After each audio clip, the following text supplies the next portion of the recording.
No, it's going to stay fairly simple for us. Simple's good. So I don't know if there's going to be very many changes with that at all in terms of the snap count procedures. Aside from that, I just told the guys, there's going to be a certain sense we got to bring our own juice. There's nobody in the stands, and got to do it on your own. And we've all been through those sorts of games, even when there's stands on the field, and you might be playing an opponent who you might have overmatched and is not doing very well. So you go to their place and they don't have very many fans in the stands. So you always tell your team, bring your own juice. Okay, we'll continue with Parker Gabriel, Lincoln Journal-Star. Hey, Mario, how are you? Hi, Parker. How are you? Doing well. You look depressed. You said in the well, I'm not stressed. Not No, at all. depressed. How about you? You look relaxed. You've said in the past, and Scott has said in the past, that you don't typically favor a two quarterback system, whatever that means. Are you in a position where you have two guys that you'd like to get regular playing time? And I guess how do you walk that balance when you have players you really like in both Adrian and Luke? Oh, I don't know about that. That's going to be ultimately Frosty's decision, as relate to how that all gets played out. But I think you'd love to have as many good quarterbacks in your room as possible that you feel good about, that you feel can go into a game if they have some game prep and win a game for you. So, yeah, feel good about Adrian and Luke both. Okay, we'll go to Brian Christopherson, 24/7 Sports. Hey, Coach, how you doing? Hi, Brian. Quick question about McCaffrey. When you look back at his first year here, what are one or two things where you thought he had to make the biggest strides in coming into this season, and how have you seen him do that? Stroke, thrust on the ball.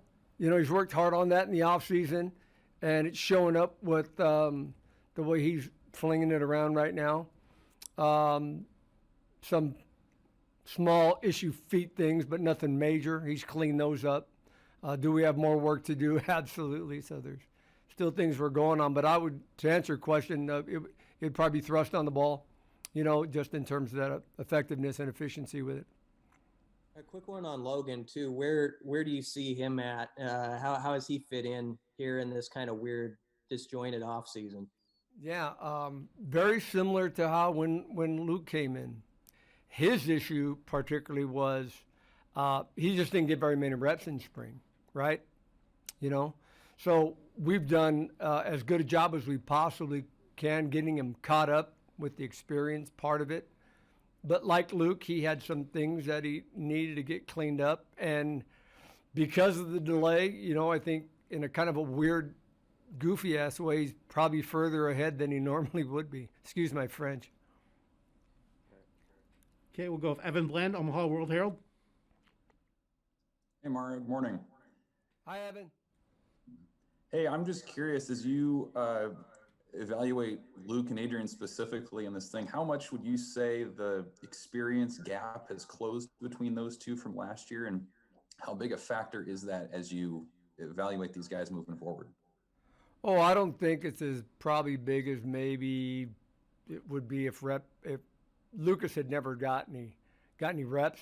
Number one, number two, Lucas has got a boatload of reps with both the twos and the ones during camp. So I wouldn't say that's a huge factor to answer your question. Okay, next we'll go to Derek Pearson, Hail Varsity. Hey Mario, how are you? Hey, what's up? Hi, I like the glasses, man. Thank you. I like yours too. Surprised you out of them. So everybody all the time talks about how competition brings out the best in players. You've got two guys in Adrian and Luke that are battling with each other this offseason. For each guy, so for Adrian, is there a specific area that Luke excels in that you see pushing Adrian, and then is there a specific area that Adrian excels in that you see pushing Luke? No, not really. They're very similar in a lot of ways in terms of their skill set. Okay, we'll go to Mitch Sherman from The Athletic. Mario, good to Hi, see you. Mitch. Hello. Last time we saw you guys play, there were a handful of reps where Adrian and Luke were on the field at the same time. Hypothetically, what kind of stress can you guys add to a defense if that's an option that you choose to go with more in 2020? You would probably know as well as anybody that can create stress for a defense, particularly when both of the young guys are capable of running it and throwing it. How much of that scheme-wise Coach Frost wants to do, that would be best a question for him. But I certainly think when you have that availability, it certainly helps you. It did help the Browns, even though it wasn't a quarterback throwing the ball to our guy in the end zone. But yeah, it's pretty dangerous. Have you guys spent any time this offseason, studying whether it's NFL or other colleges and just the way they've been creative in using not necessarily multiple quarterbacks, but just weapons, multiple weapons, along the lines of what Mario and Luke can bring? Adrian, you mean? Sorry, Adrian and Luke. Yeah, you're not. I don't know if I can play any. I doubt that I'd be very, very good. But Mitch, as Coach Lubick is the consummate ball guy. Seriously, he's all about it. So I'm certain that he's delved in that piece of the puzzle, and what he can do in terms of finding offenses or plays or what have you, having two quarterbacks on the field. I'm sure he's done a lot of research in that area, and then it'll be dependent upon him and Coach Frost getting together to figure out how much they want to do. Okay, next we'll go to Connor Habner. Hey, Coach. Hi, Coach Connor. Coach Frost and Coach Lubick have talked a lot about simplifying things for your guys. How does that kind of manifest itself on the field? Have you noticed any changes, or is there any differences in the way you guys go about your business with the new offensive coordinator and that type of philosophy? Yeah, it's more simple in a variety of ways in terms of where you might start your progression and so on and so forth with regards to that. So the other piece of the puzzle is Coach Lubes has done a great job figuring out the base plays and even some of the third down situation offense, pass offense stuff that we've been able to rehearse over and over and over and over. So at least for us right now, in terms of what we've been going through, it's been really good.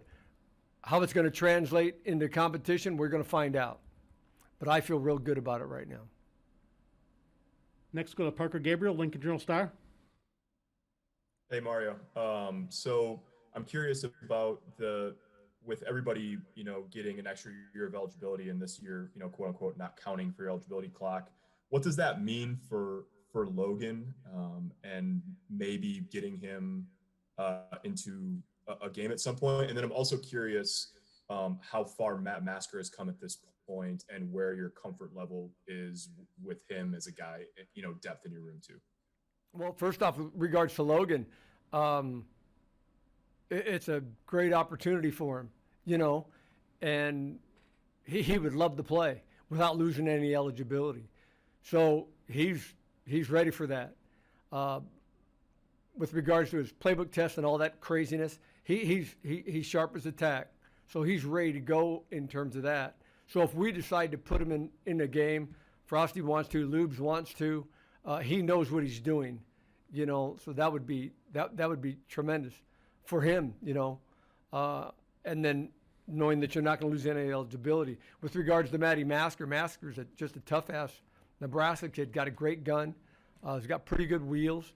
So we feel confident with him that if he had to come in and do X, Y, Z, then that's exactly what he would do. Next, we'll go to Parker Gabriel, Lincoln Journal-Star. That was sorry. my question. Sorry, Parker, my fault. I'm good. There's two Parkers. Sean Callahan, Nebraska Online. Hey, Coach Verduzco. Just Coach Frost said the other night on his radio show that you guys will hold a pretty good sized scrimmage on Saturday in the stadium with just limited time, limited contact. How big will something like Saturday's scrimmage be in making those final evaluations? Oh, just probably no different in a lot of ways just from day-to-day practice. You know, it's going to be those same sorts of pressures, those same sorts of situations that come up, and it'll be a factor, but I don't know if it'll be the overall major factor. And then I wanted to ask you, how did you manage just the emotions of this whole offseason of not knowing when or if you were going to play? I mean, were there some dark days and up and down days? I mean, I'm sure it was quite a roller coaster for all the coaches. Me personally, you asking? Yeah. I from my own personal standpoint, I just looked at it that we're playing, and I worked and I prepared as if we were going to play. I told the quarterbacks to think of it that way. That way, yep, whatever happens, happens. If they delay us, they delay us. But it gets to be a kind of a pain in the ass, you know, when you get delayed over and over. But to be able to fight that's how I dealt with it. Sean, to be honest, we're going to play. And if it gets delayed, then we're going to play the next week. If it gets delayed again, then whenever they tell us we're going to play, and we're going to prepare. Okay, we'll finish up this round of questions with Sam McEwen from the Omaha World Herald. Mario, how you doing?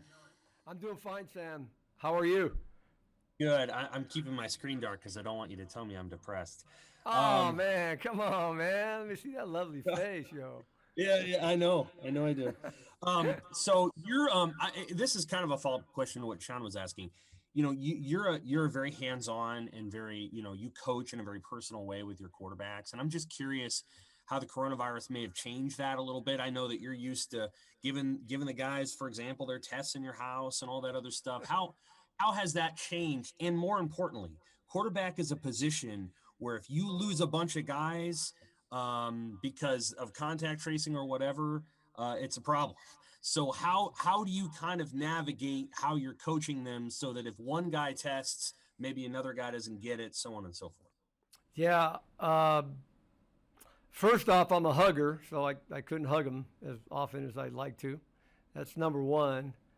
Number two, Jared Lambrick and Simsian, the guys have done a great job with handling that and getting some different rooms and so on and so on and so forth, right?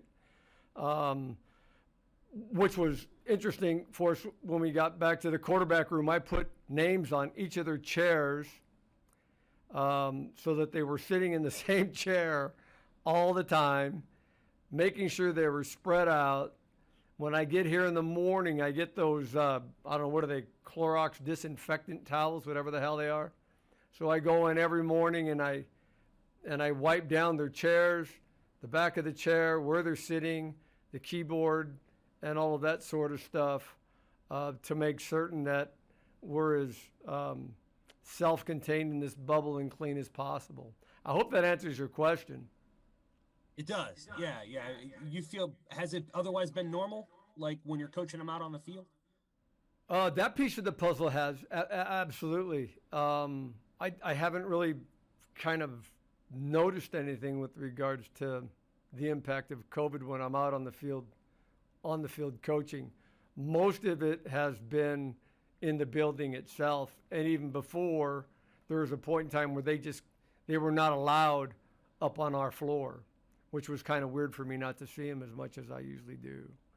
But yeah, it's been interesting. As you pointed out, you certainly don't want to lose your quarterbacks, nor any person on the team for that matter, but you certainly are cautious about that and making certain you're doing everything to keep those cats healthy.